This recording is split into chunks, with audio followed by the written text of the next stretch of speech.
contribuir a la conmemoración de los 50 años del golpe de Estado de 1973, Canal 13 organizó aquí en Mesa Central un ciclo de entrevistas con quienes han ocupado y actualmente ocupan la presidencia de la República.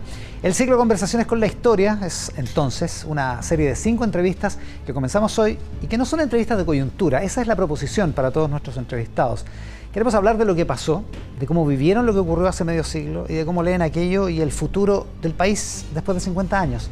Ese es el proyecto que iniciamos hoy con el expresidente Eduardo Frei Ruiz-Tagle aquí en Canal 13. Presidente Frei, bienvenido, un gusto tenerlo acá, inaugurando también este ciclo. Muchas gracias.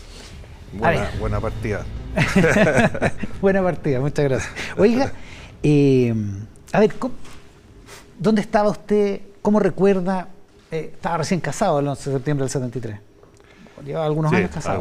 Algunos añitos tenía, ya tenía 2 hijas ya, de las 4. La verdad es que... No vamos a mencionar más eso por las edades y todo. Sí, porque no le gustan son las muchos, son muchos años, y muchas canas. A Ya, pesar de que tú tienes más canas que yo. Efectivamente, pero para que vea usted, pues, presidente. Yo estaba trabajando en mi empresa. ¿Ya? Yo entré a Cito Copper cuando volví de Italia. Yo me casé, me fui, me recibí de ingeniero. Tuvimos casi 3 años con mi señora en Italia. Ahí aprendí el tema de las concesiones que se estaban haciendo en Italia. Nunca me olvidé y por eso lo hice. Y llegué y entré a Cito Copper y inmediatamente me querían mandar a una gran faena, pero yo le dije, espérense que mi papá termine la presidencia porque va a ser complicado. Bueno. ¿Yeah? Así que a comienzos del 73 me fui ¿cómo se llama? A comienzos del 70 me fui a vivir a Rengo y viví prácticamente hasta agosto del 73. O sea, todo ese tiempo lo pasé. ¿Todo ese periodo lo pasó en Rengo? Todo ese periodo lo pasé en Rengo. Venía lógicamente, habitualmente a Santiago, a la oficina. Teníamos reuniones los lunes y venía a ver a la familia, a mi padre, a mi madre, a mi hermano. Y así que fue... Yo en esa época era un ingeniero, yo me dedicaba a mi ingeniería, después que volví a Italia, yo fui ingeniero durante 20 años. Y un día cambió la figura y mi señora siempre me dice, me casé con un ingeniero y después me vinieron otros proyectos. Apareció un político entre medio. Oiga, ¿y el golpe, el día del golpe? El día del golpe me fui a casa de unos amigos. Mi papá en esa época ya se iba mucho de su casa porque era amenazado permanentemente. Y seguido con... Claro, su papá durmió en otra parte. En otro lugar, sí. Y después se fue a la casa de mi hermano. Esto era muchos rumores, había muchos rumores cada rato. Los días anteriores.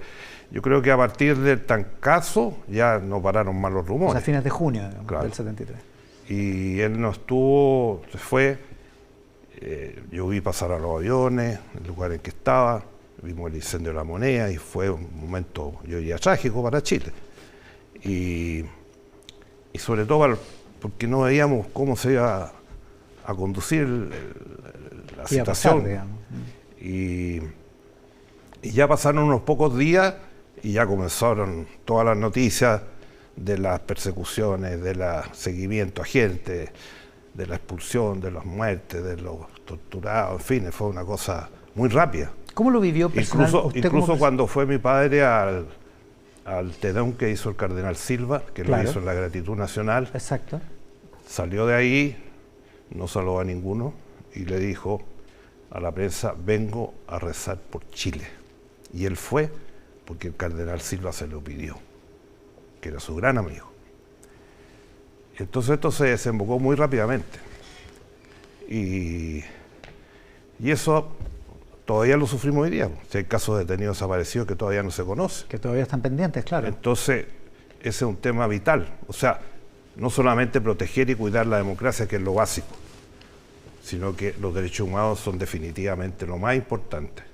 Y lo que peor sufrió este país, como nunca en su historia. Chile nunca tuvo un gobierno de este tipo en toda su historia y por lo tanto nuestra misión cuando retornamos a la democracia fue cuidar la democracia, hacer un esfuerzo como país para renovar las instituciones, para crecer, para desarrollarnos, para mirar el futuro que era tan importante en ese momento. Es interesante que lo plantee porque llamó mucho la atención su frase del miércoles, me parece, en Clapes, en la Universidad Católica.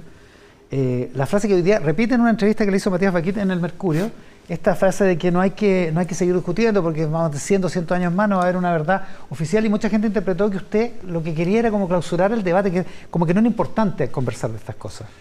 Bueno, siempre cada uno dice lo que se le antoja. Esa es la realidad, y por eso lo que dije al final se cumplió rotundamente, porque al día siguiente todos opinaban, el día a favor, en contra. Ahora. Sí, porque usted está diciendo peleamos por todo. Peleamos por todo. Eso es la realidad de Chile. Ahora, ¿qué es lo que quería decir realmente? Porque ahora me dice, el planteamiento sobre derechos humanos es una cuestión muy relevante, muy importante, claro. Lógico. Pero si yo hice la gran reforma procesal penal, que significó cambiar a la Corte Suprema entera, prácticamente a fines de mi periodo, cuando comienza el nuevo sistema procesal penal, se agregó a la Corte Suprema 1/3 de miembros que no eran de la carrera. De la judicatura, digamos, claro. Bueno, y ahí además agregamos que todos los ministros se jubilaban a los 75 años. Y el gobierno anterior, la dictadura prácticamente, cambió a muchos supremos para dejarlos para siempre, por años, y le dieron grandes asignaciones para que se fueran otros, y nosotros cambiamos toda la Corte Suprema. Y por lo tanto, ahí se inició realmente el proceso de apertura de los casos de derechos humanos. Si no, habría sido imposible. Y muy rápidamente viene el caso de Contreras. Yo llevaba poco más de un año. En mayo del 95, la Corte Suprema condena a Contreras, a Espinosa, bueno, Fernández Lalo no, porque se había ido a Estados Unidos, y ¿a dónde se fueron? A Punta Peuco. Vamos a hablar de todas esas cosas. Yo ya lo estaba construyendo menos de un año antes de asumir. Entonces, es un tema vital. Lo que pasó con esta aplicación, muchos ni siquiera habían leído. Yo estaba en una conferencia de la PUC hablando de los 30 y 50 años. Se quedaron con la pura frase. Claro. Yo nunca he hecho nada más que lo que hemos hecho todos los gobiernos de la concertación a partir del gobierno de Erwin, que nos dio la pauta con la conforme Rettig, después a mí me tocó la mesa de diálogo, después vino la Comisión Valles, etcétera. O sea, hay una política. Y hace poco di una conferencia en Estados Unidos, en una universidad, que me invitaron, varias conferencias, y dije, la concertación tuvo una sola línea con respecto al tema de derechos humanos, y nunca lo hemos cambiado. Usted dice no se puede discutir que persiguieron la verdad. Ahora, siempre se discute sobre la verdad en la medida de lo posible, y muchos consideran que no se hizo lo suficiente. Yo creo que hemos hecho mucho más que han hecho muchas dictaduras, prácticamente todas. Dígame usted, ¿en qué dictadura de América Latina el director de la policía secreta, ¿no es cierto?, los grandes violadores de derechos humanos, han estado presos? El único ejemplo de Argentina, probablemente, ¿no? Sí, pero ¿duró cuánto? Los amnistiaron después. Es verdad. Y no solo en Chile, en el mundo. ¿Cuántos cientos de personas han pasado por Punta Peuco? ¿Qué caso importante de derechos humanos de esa época no ha sido y ha estado en la justicia? Y cuando la justicia dice, los condena, ¿qué pasó? Espinosa entró al tiro. Pero después hubo mucho tiempo, bastante tiempo. Y resulta que al final dijimos, esta ley se tiene que cumplir. Es la decisión de la Corte Suprema y se va a cumplir. Y se cumplió. Y Contreras terminó quedando preso. Claro, ahora, hicieron un picnic en Punta Peuco. Hicieron una reunión de todos los generales. Y uno de hecho dijo, tenemos que construir, en vez de construir cárceles, debíamos construir monumentos. Pero se cumplió. Y ahí pasaron decenas y cientos. Y por último, para otro tema, todos los gobiernos después del mío dijeron que iban a cerrar Punta Peuco. Y ahí está. 28 años. Oiga, quiero que hablemos después. Es un ejemplo en el mundo. Quiero que retomemos después eso no significa que no queden temas pendientes. Quedan. Y eso hay que seguir. Y vamos a hablar de eso también. Una cosa previa, para ver los ecos del golpe en su gobierno. El ministro de Justicia, Luis Cordero, dice hoy día, en una entrevista de Lilian Olivares en El Mercurio, que ninguna institución respetó la Constitución en 1973, cuando fue el golpe. ¿Cómo es eso? Yo tengo una frase que usé mucho en mi gobierno y que no le gustaba mucho. Yo no soy comentarista de otros. Esto es parte de la historia. Sí. Si esta de verdad, si queremos poner verdad oficial, no van a llegar nunca a acuerdo. Pero evidentemente que pasaron cosas en Chile. Y pasaron muchas cosas para derivar a lo que fuimos. Lo importante, ¿cuál es? Reflexionar para no repetir eso. Y hoy día estamos reflexionando para no repetir eso. Si una persona emite una opinión, todo el mundo la descalifica, lo insulta o lo desafía. Por las redes sociales lo insultan. Eso es lo contrario a la reflexión, digamos. Es contrario a la reflexión que necesitamos hacer como país, a ponernos en alguna cosa de acuerdo para poder surgir hacia el futuro. Si no, vamos a estar condenados a esta pequeña pelea permanente que también es complicada. Porque todas estas peleas, ¿en qué terminan? Desprestigio de la clase política, el Parlamento en el último lugar. Y si un país no tiene una clase política que es respetada por la ciudadanía, que funciona en el Parlamento, los partidos políticos, instituciones importantes, si no tenemos eso, los países no avanzan. Los países necesitan tener visiones de largo plazo, políticas de Estado de largo plazo, y no llevarnos todo el día discutiendo de la coyuntura del día y sacándonos insultos y agresiones, porque ya vienen las agresiones, ya hay los insultos por todo. Sí. Entonces, ¿cómo se construye un país así? ¿En qué grado de continuidad vamos a tener para el futuro si el Congreso, los partidos políticos están en el peor lugar de la opinión pública, cuando debían ser los primeros? Porque ellos están gobernando, están legislando, y el país necesita que esa gente sea la mejor preparada, la más... Bueno, y también entre medio de toda esta locura vienen los casos de corrupción y otros que son muy complicados. Entonces ahí tenemos que levantar el rasante para que realmente seamos un país distinto. Si no, no vamos a llegar a ser desarrollados. De eso hablamos en Clape UC. ¿Cómo podemos lograr hacer desarrollo? Sí, pues ahí se estaba pensando en Chile en el 2050. En 50 vamos a hablar hablemos del futuro, pero déjeme devolverme a una cosa sobre su gobierno y sobre los ecos que tiene lo que pasa el 11 de septiembre del 73, el golpe de Estado, termina teniendo ecos en su gobierno. Usted está recién asumido como presidente y viene el procesamiento del comandante en jefe de Carabineros, del director general de Carabineros, Rodolfo Stange, por obstrucción a la justicia, y su gobierno le pide la renuncia, sí. Y él dice, en un desplante en el Palacio de la Moneda, el director general de Carabineros dice, yo no renuncio. ¿Cómo recuerda todo ese episodio? Muy simple, igual que el caso Contreras. Dijeron que no iba a ir a la cárcel, muchos oficiales. Se reunieron en Punta Peuco, hicieron una reunión casi deliberativa, pero terminó en Punta Peuco donde tenía que estar. Se cumplió. Y para eso habíamos construido la cárcel, porque en ninguna parte del mundo estas personas pueden estar en una cárcel común, ni siquiera en los casos de Colombia se ha dado. Bueno, hay muchas cárceles especiales en el mundo. Y cuando viene el caso de Degollado, porque es el caso de Degollado, exactamente, estuvo en La Moneda y yo le pedí la renuncia. Él no me dijo nada. Me hizo sus comentarios, en fin, y se fue. Cuando salió al patio dijo que él no iba a renunciar. Él tenía inamovilidad por la constitución, claro, de ese momento, digamos. Porque no hay que olvidarse que en el 94 teníamos todos los amarres de la constitución anterior. Es muy fácil hablar ahora, pero en esa época y a fines de los 90... Era otra cosa. En 98, 99 teníamos la crisis asiática, teníamos la sequía gigante, teníamos el caso Pinochet detenido en Londres después de más de un año y no sé qué otras más crisis hay.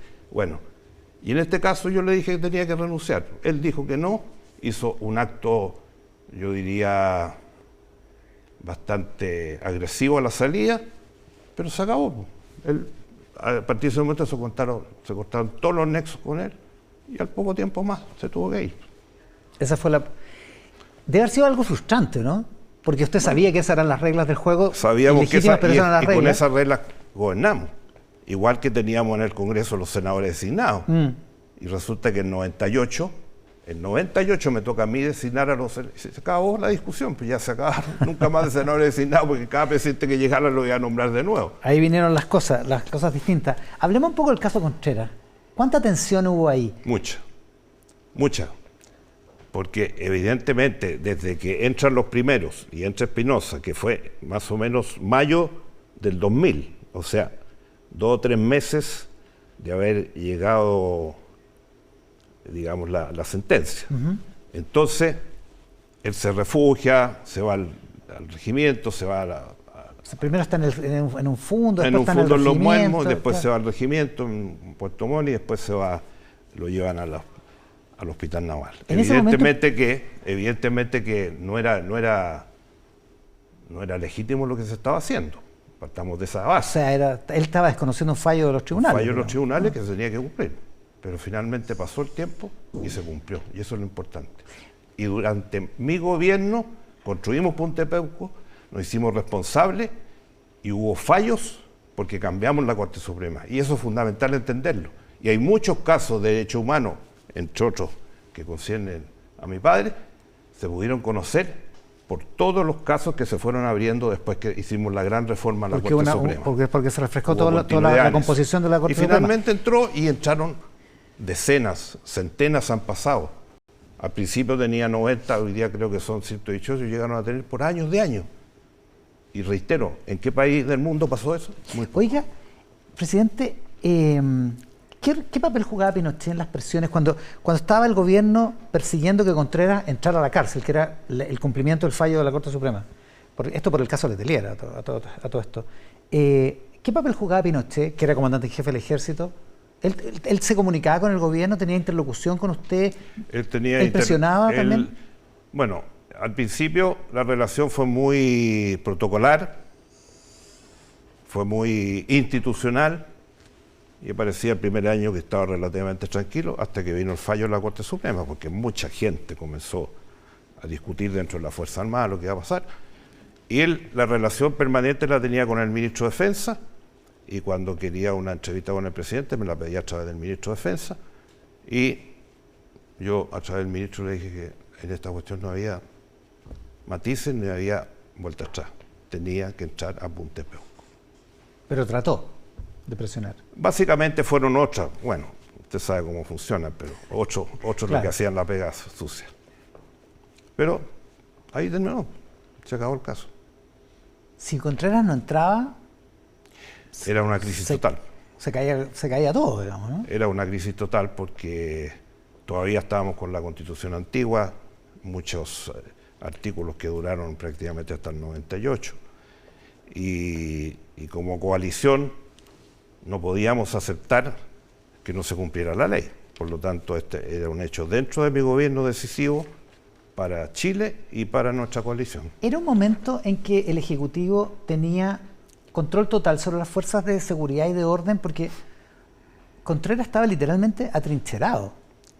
Estuvo atrincherado claro. Digo, el gobierno civil, el gobierno tenía la fuerza, tenía el control sobre la fuerza militar, sobre las armas, sobre el poder del Estado propiamente tal.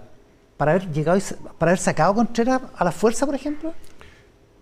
Si hubiera llegado el caso, lo podríamos haber hecho, pero felizmente no llegó. Pero evidentemente que a partir del 90, con el primer gobierno del presidente Erwin y después a partir de mi gobierno, se fue consolidando el respeto a el poder civil. Tanto es así que después, seguramente usted tendrá el tema de la detención en Londres y otros, 5 veces me querían pedir el Consejo de Seguridad, que era un organismo claro, que ponía en duda el rol del presidente de la República. Lo hicimos y todos terminaron pidiendo que el gobierno hiciera lo que tenía que hacer y lo que habíamos dicho que íbamos a hacer. O sea, logró controlar eso. Lo controlamos, porque había respeto en un gobierno democrático y que había que cambiar la situación que venía desde antes. No me pasó felizmente muchas cosas que pasaron antes, después que... Presidente, ha mencionado Punta Peuco y ha defendido la creación de esa cárcel especial, pero tuvo roces al interior del gobierno. Tuvo un roce con el ministro, con quien era ministro en ese momento, Ricardo Lagos, por precisamente la construcción de esa cárcel. Bueno, yo tomé la decisión, porque él tenía un problema de conciencia, según dijo, y yo tomé la decisión de que mandar un proyecto al Congreso para que se aprobara, y así se construyó. Para que se creara por una ley, digamos, no por un decreto del gobierno. Claro, se mandó un proyecto de ley que fue rápidamente, despachado en el Congreso, no como ahora que se demoran años o meses, cosa importante, y eso permitió que se resolviera el problema. Y como le dije, ¿por qué no cerraron Punta Peuco? Lo inauguré en el 95, en mayo del 95, o sea, han pasado 28 años. ¿Y cuántas decenas de altos oficiales que no respetaron los derechos humanos y que sabemos lo que hicieron? Ahí terminaron y muchos han muerto ahí. Esa es la realidad. ¿A usted le tocó gobernar con Pinochet en la comandancia en jefe del ejército? 4 años. 4 años. ¿Y? Al principio, como dije, era muy protocolar, muy institucional. Claro, cuando comenzó y Contreras estaba encerrado en el sur y se movía por ahí hasta el Hospital Naval. Evidentemente que la decisión fue una, tiene que entrar. Y entró. Y en el segundo semestre del 97 Pinochet anuncia públicamente, como en una entrevista, que va a ejercer el cargo de senador vitalicio al que la Constitución en ese momento le daba derecho. Y eso genera o sea, ardeó Troya literalmente en el país por esa situación. ¿A usted qué le parecía ese desplante? ¿Qué le parecía esa...? Bueno, o sea, a esa altura que íbamos a seguir discutiendo. ¿Sí? Cuando nosotros hacemos la transición y hacemos el plebiscito del 88, ¿qué dijimos? Vamos a reconstruir la democracia, sin odio, sin violencia, sin falta de respeto a los derechos humanos, con un lápiz y un papel. Yo era segundo de Sergio Molina, el Comité de Elecciones Libre, recorrí 6 veces el país, porque la gente no quería inscribirse. No. Y había partidos de izquierda, de ultra, que llamaban a la gente a no votar, a no inscribirse. Y si no se inscribía la gente, ¿a dónde íbamos a parar? Y eso significó que construimos una democracia que le devolvió a Chile su dignidad, una democracia que permitió que Chile progresara como nunca en su historia, 25 años de una coalición con políticas de Estado, etcétera, y por lo tanto pasó también con la situación y ¿qué íbamos a hacer? Estaba ahí, po. Estaba ahí y nos teníamos que tragar eso, y por eso la democracia era débil todavía. Se empieza a consolidar fuertemente después del 98, porque ahí se terminaron todos los amarres de la Constitución y con el retiro de Pinochet. Entonces, se va Pinochet de la comandancia en jefe y él dice que se va al Senado. Bueno, se va inmediatamente al Senado. Y me imagino que usted, así en el foro interno, le debe haber molestado, digamos, el desplante de Pinochet, ¿no? Bueno, me molestó, pero si esas son las condiciones, pero no tenía nada que hacer, ya.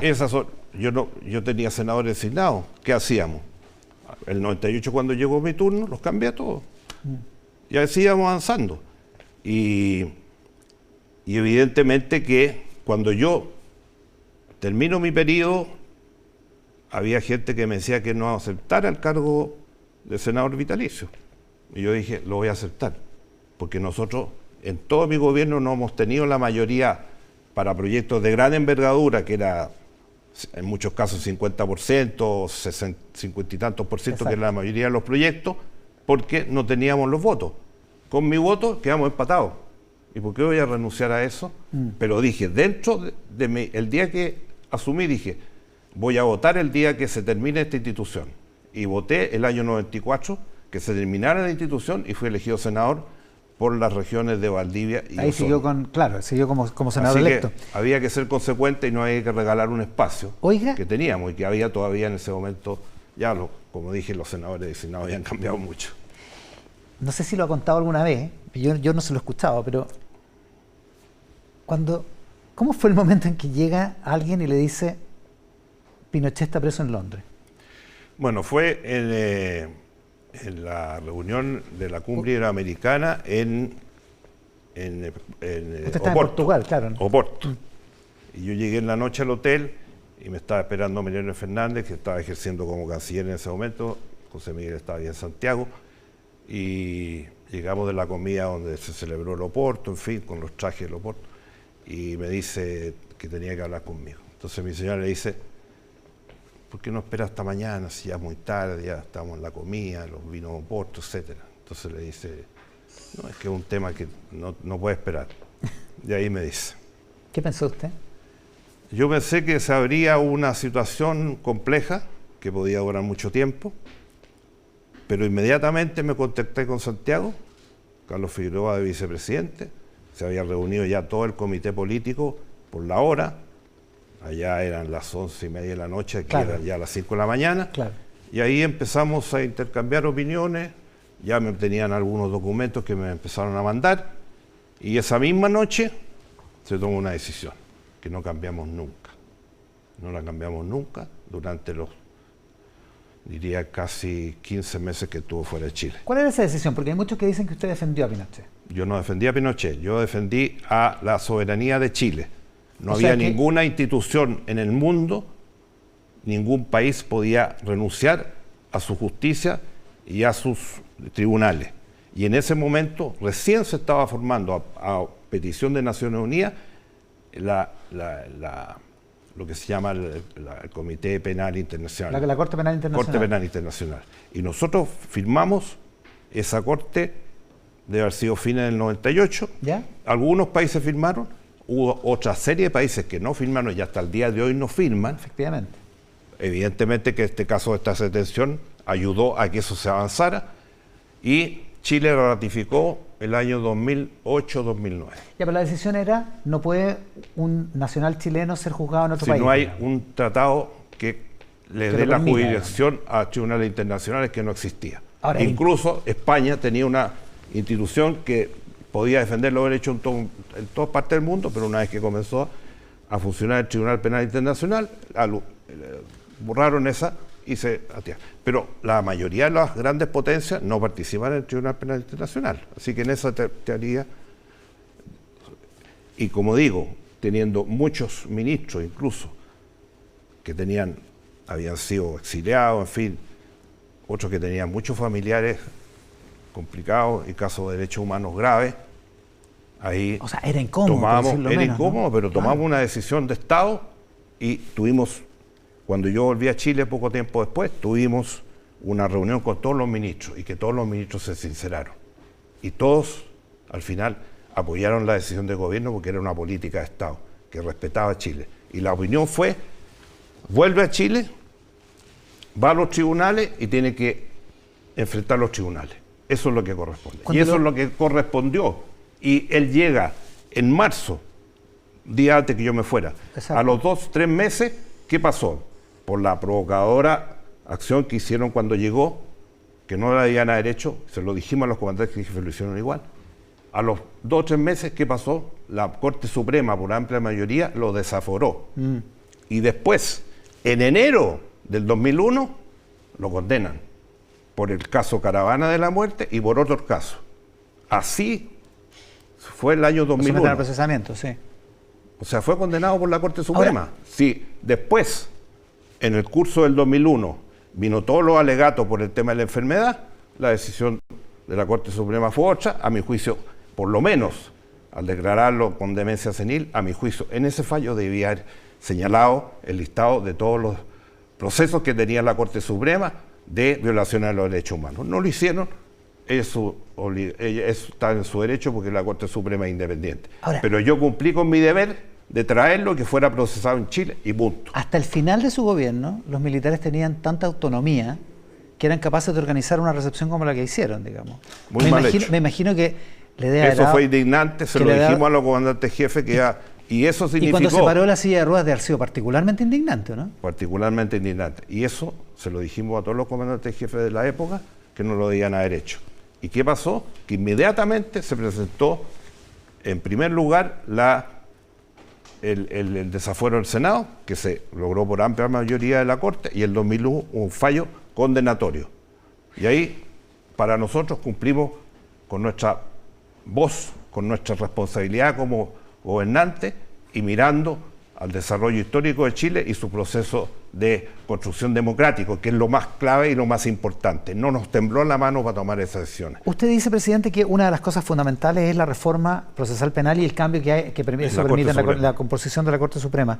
Pero ¿qué opina de Baltasar Garzón y de lo que hizo en ese caso? Porque hay algunos que piensan que sin esa decisión de Baltasar Garzón, sin esa persecución judicial, todo lo que pasó después con Pinochet no hubiera sido posible. Yo no creo. Yo conversé después, Garzón visitó Chile, una vez me pidió hablar, estuvimos en la fundación, yo le dije lo que pensaba. ¿Sí? O sea, él hizo otros comentarios, pero yo le dije lo que pensaba. Intuyo que no fue demasiado amable la conversación. Digamos. Fue amable. ¿Sí? Fue amable porque yo le dije, esta decisión tomamos, como presidente de Chile me correspondía, fue juzgado, fue condenado en primera instancia por la Caravana de la Muerte y muchos otros casos que tenía, y después lo dejaron libre por el problema de salud. Y reitero, me hubiera gustado... ¿Eso habría pasado igual sin que lo detuvieran en Londres? Bueno, yo no soy pitonizo de la historia. Yo hago la pega que me entregó el país de respetar la democracia, de consolidar la democracia, respetar los derechos humanos y después hicimos la mesa de diálogo, que fue la continuación del informe Rettig, y después el gobierno siguiente hizo la comisión Walech, y por eso decía antes, hubo una continuidad en estas políticas que han seguido hasta el día de hoy.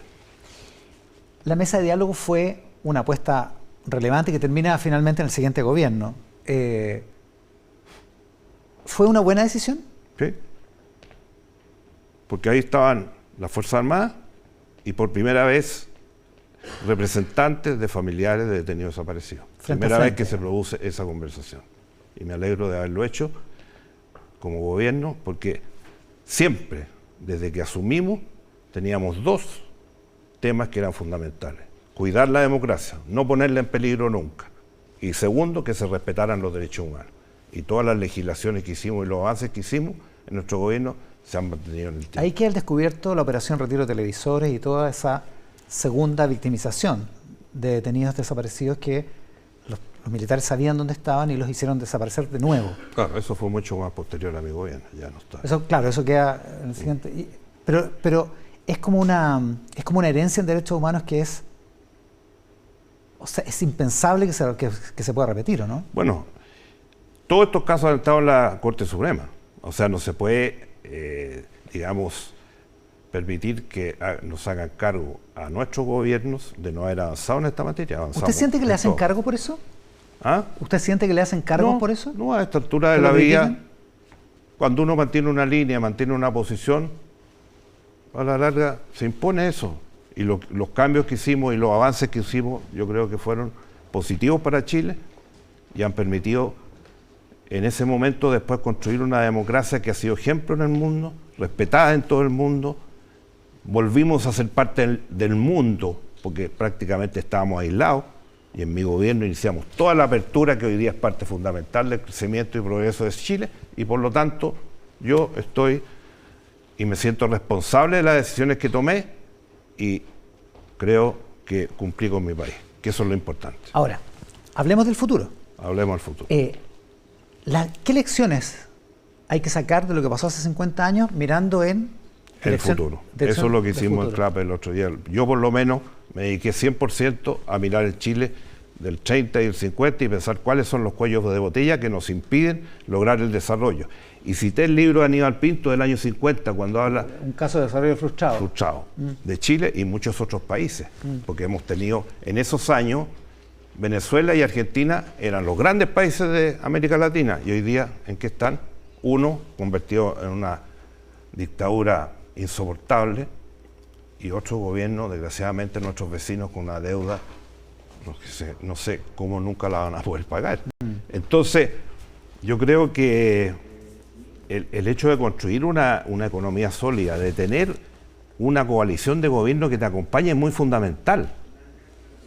Porque aquí, cuando yo asumo la presidencia, digo, soy presidente de continuidad del gobierno preciso Elwin, cosa que no se decía en Chile desde la elección del año 46, o sea, 50 años después, yo dije que era continuidad. Y los siguientes gobiernos, cada uno con su sello, con sus proyectos, con sus avances, pero no refundacionales, que es lo fundamental, gobiernos que no aceptan la violencia, porque la violencia a la larga destruye la democracia, y la violencia en Chile la destruyó.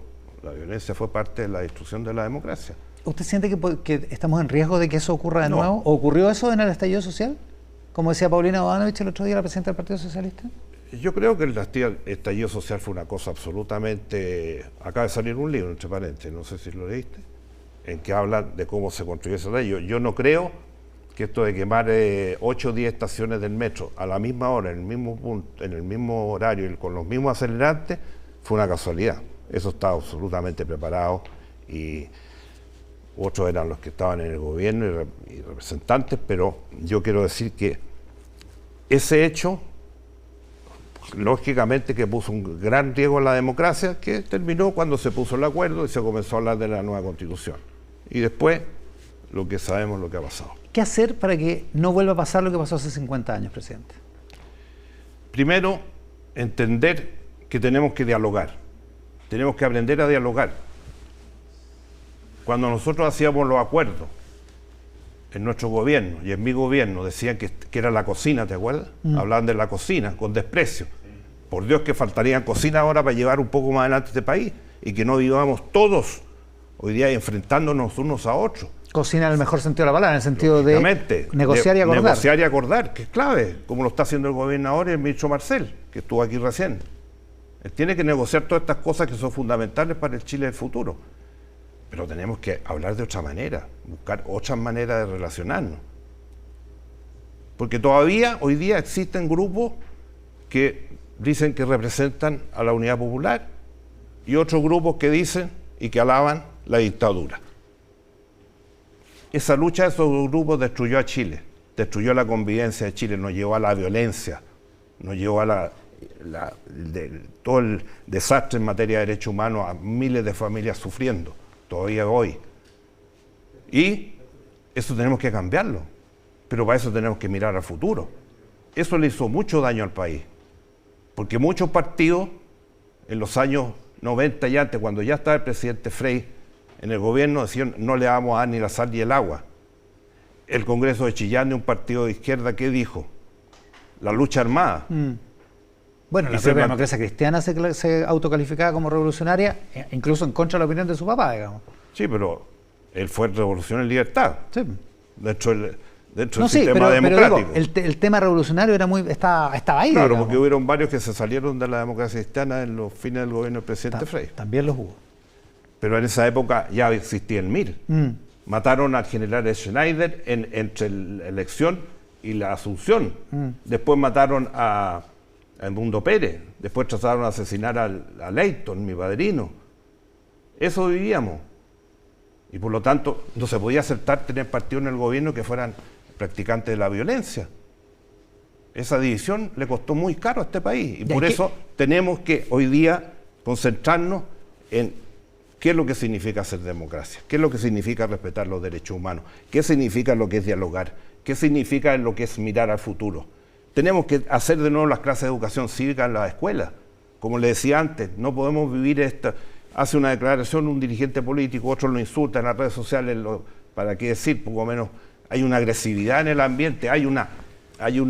Yo nunca vi en un país en que hubiera lo que está pasando ahora, de esta descalificación brutal de todo lo que sea el servicio público. Yo dejé mi empresa porque creía que tenía que asumir esta responsabilidad después de los años 80. Y llevo más de 40 años trabajando en el servicio público, nunca más hice negocio. Pero la actividad de servicio público hay que revalorizarla. Y todas las instituciones son fundamentales. Si no hay instituciones, los países no funcionan. Vemos con toda América Latina, los populismos. Ya, ahora dicen que Bukele es un ejemplo. Un ejemplo a seguir. Un ejemplo, sí. ¿Para dónde vamos a ir a parar? América Latina con esto. Entonces, educación cívica a los jóvenes. Esas cosas hay que hacerlas, los valores. Cuidar el alma de Chile. Todos los chilenos somos muy patriotas. Muy patriotas. A veces no, algunos en el extranjero dicen somos un poquito patrioteros. Pero puede ser. Puede ser. Ese amor, más que amor, querer al país. ¿Qué significa? Trabajar por los grandes valores que hemos construido en la patria. No repetir los errores del pasado. Mirar hacia el futuro. Preocuparnos de que la política sea para resolver los problemas de la gente. Cuando uno está en el servicio público, ¿para qué está? Para resolver los problemas concretos de la gente y no para llevar discutiendo. Que un señor hizo una declaración y pasamos una semana discutiendo bien, pero todo eso, aprender a dialogar, no se hace por decreto. ¿Cómo se hace para aprender a dialogar? Eso es responsabilidad de la clase política y de todas las instituciones. Que den el ejemplo, digamos. Evidente. Usted ha visto en la prensa de estos últimos días la discusión que hay. El sistema de auditoría interna de gobierno fue una obra de mi gobierno y se ha mantenido hasta el día de hoy a través de decretos. Sí, el ministro Marcel decía ahora que hay que ponerlo. Que hay que ponerle institucionalidad, digamos. Si hubieran aceptado en su momento, cuando lo hicimos todo por decreto, teníamos auditores en los ministerios, en subsecretaría, en todas las regiones teníamos auditores y era prevención. Tuvimos una comisión de ética al inicio del gobierno integrada por todos los poderes del Estado. Propuso 41 medidas. La única que rechazó el Congreso, ¿cuál fue? El financiamiento público de los partidos. Y después del 2000, por Dios que pasamos momentos difíciles por eso. No voy a decir la fecha, pero todos los conocemos. Eso es modernizar el país y construir instituciones y políticas de Estado que benefician al país, que son capaces de anteponerse o anticiparse a los problemas que tenemos, y eso fue la auditoría, por ejemplo, y los casos de la otra reforma que digo que el único tema es que se rechazó el financiamiento público de los partidos, felizmente después eso ha avanzado, pero eso es lo que necesitamos hacer todos, y tener una mirada país. Presidente, trabajar para eso y no llevarnos, porque aquí aparecemos como que si fuéramos enemigos. No somos adversarios políticos, somos enemigos políticos. Yo no es el país que viví, no es el país que viví con mi padre, no es el país que viví en mi presidencia. Nos llevábamos de otra manera. ¿Por qué tenemos que aceptarlo eso? ¿Nos lleva a alguna parte eso? A ninguna parte. ¿Y por qué no recuperamos lo que hicimos durante 30 años? Se puede reformar, se puede cambiar, se puede decir otras cosas, porque los tiempos van cambiando. No vamos a hacer lo mismo que partimos hace 30 años haciéndolo. Obvio. Las realidades del mundo son otras. Hoy día tenemos que hablar de tecnología, de la inteligencia artificial, de todos los grandes temas. Tenemos que darle beca a los jóvenes chilenos que vayan a universidades, no solamente a estudiar economía y ciencias políticas, sino que las grandes tendencias tecnológicas del mundo que se están desarrollando, y ver en los mercados, y estar en todos los mercados, porque somos un país pequeñito, 20 millones. En Asia hay 50 ciudades de más de 20 millones. Claro. Y yo me daba risa cuando yo negociaba con China. En el Congreso me decían, presidente, haga una lista de todas las condiciones que usted pone, y si el presidente chino no le acepta nada, no firme el tratado. Claro, es fácil decirlo, pero por favor. Claro, es más o menos complicado negociar con esa simetría. Oiga, estamos terminando, presidente. ¿Qué mensaje, tomando en consideración la fecha en la que estamos, 50 años del golpe de Estado, mirando hacia el futuro, qué mensaje le da a los chilenos? Usemos ese día como un día de reflexión, para nunca más cometer los errores que cometimos como país antes de ese día y después de ese día. Y que seamos hermanos, que cuidemos el alma de Chile. Para eso estamos trabajando. Toda mi vida, siguiendo el ejemplo de mi padre, he hecho lo mismo. Tener muy en alto la función pública y no descalificarla, y cuidarla, en todo sentido. Y eso tiene que ver con el tema de corrupción, tiene que ver con el tema de la manera, el lenguaje que usamos, cómo nos tratan en las redes sociales, cualquier opinión que damos. Por lo tanto, un día de reflexión, para que nunca más pase en Chile lo que pasó con los derechos humanos, para que la democracia se consolide y avancemos, y tengamos a todos los chilenos participando de los bienes, de los servicios y de todas las facilidades que nos da el mundo moderno. Bajar la pobreza, como lo hicimos en nuestro gobierno, bajamos la pobreza a índices que nunca habíamos conocido, etc. Eso es lo que hay que hacer, y seguir reflexionando entre nosotros. Cuidémonos entre nosotros. Me voy a regalar un libro. Le voy a regalar un libro. ¿Y sabe por qué se lo traje? A lo mejor usted lo leyó. Ah, sí. Chile y su alma, del cardenal Silva. Esto reúne dos documentos. Uno que hizo el cardenal en el año 74, en una homilía en la catedral, con la junta militar ahí frente, de plena dictadura. Y después, una vez lo hizo el año 86, cuando ya era obispo emérito, ante 1.200 personas, en que nos habla cómo se cuida el alma de Chile. Por Dios, que sería positivo que los chilenos leyeran este libro de un gran hombre, que me inspiró mucho y que me ayudó a la definición de dedicarme al servicio público 100%. Por eso se lo regalo, si lo ha leído ya, se lo regala a un amigo, pero que cuidemos el alma de Chile, por Dios que nos hace falta en este momento. Los textos del cardenal Raúl Silva Enríquez como inspiración para este mensaje de hoy, a 50 años del golpe, en el inicio de estas conversaciones con la historia aquí en Mesa Central. Presidente, le agradezco muchísimo la gentileza de haber venido hasta aquí. Gracias por esta oportunidad de ser el primero. Conversaciones con la historia va a seguir en la próxima semana con el expresidente Ricardo Lagos Escobar, y así sucesivamente hasta culminar con el actual presidente Gabriel Boric este ciclo de 5 domingos aquí en Mesa Central por la pantalla del 13, en simultáneo con Tele 13 Radio y todas nuestras plataformas. Que tengan un estupendo resto de domingo. Sigan con Tele 13 Tarde. Muchas gracias por estar ahí.